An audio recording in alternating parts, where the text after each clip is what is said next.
Assalamualaikum warahmatullahi wabarakatuh. Perkenalkan, nama saya Siti Mudrika dari kelas 3D NIM 118. Di sini saya akan menjelaskan beberapa teori dari Jean Piaget, di mana teori ini adalah teori yang banyak menghasilkan teori. Menurut Jean Piaget, setiap orang itu unik dan berbeda, tergantung dengan intelijensi, usia, dan hasil belajar yang lalu. Dari beberapa teori dari Jean Piaget, saya akan menjelaskan dan memberikan beberapa contoh di kehidupan sehari-hari. Yang pertama yaitu intelijensi, di mana intelijensi ini merupakan keadaan di mana kita beradaptasi dengan lingkungan.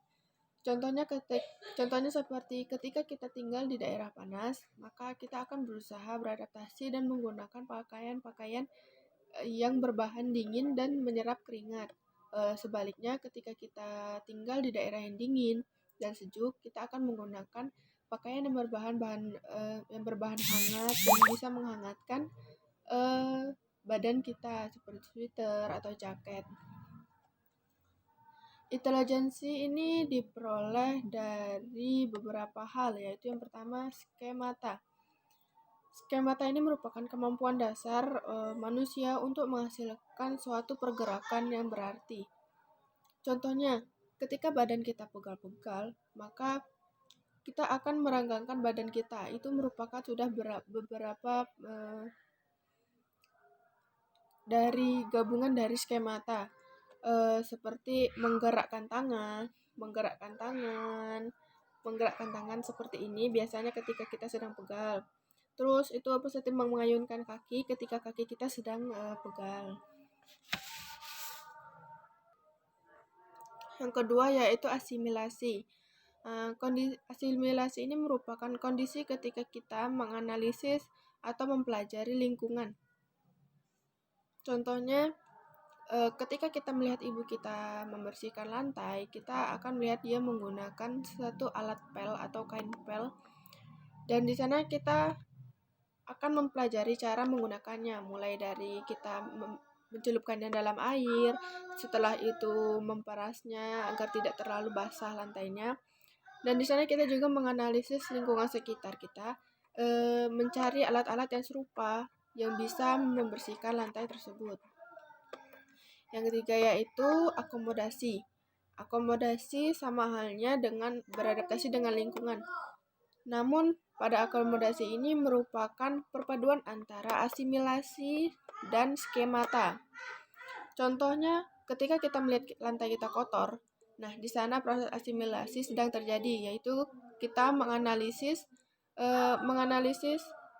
keadaan sekitar dan mencari alat-alat yang bisa digunakan untuk membersihkan lantai tersebut. Nah, di sana merupakan proses asimilasi pada diri kita. Dan setelah adanya proses asimilasi tersebut, maka adanya proses skemata, yaitu ketika kita sudah menemukan alat yang sesuai untuk membersihkan lantai tersebut, maka kita akan langsung bergerak membersihkan alat tersebut. Di sanalah proses skemata, yaitu kita bergerak. Ketika berhasil membersihkan lantai, maka proses akomodasi juga berhasil kita lakukan. Pada anak-anak terdapat tahap-tahap perkembangan. Salah satunya yaitu sensori motorik. Pada sensori motor ini terjadi pada anak yang berusia 0 sampai dengan 2 tahun. Pada tahap ini dicirikan dengan tidak adanya bahasa. Anak hanya akan merespon lingkungannya hanya dengan gerakan.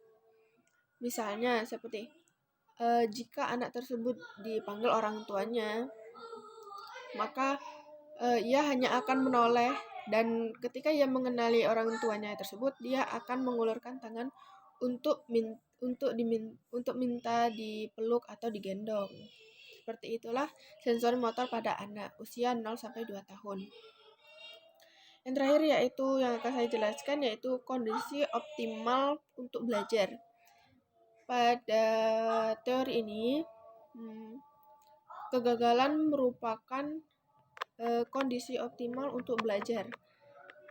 Karena dengan adanya kegagalan, maka ia akan secara optimal dalam belajar untuk mencapai keberhasilannya.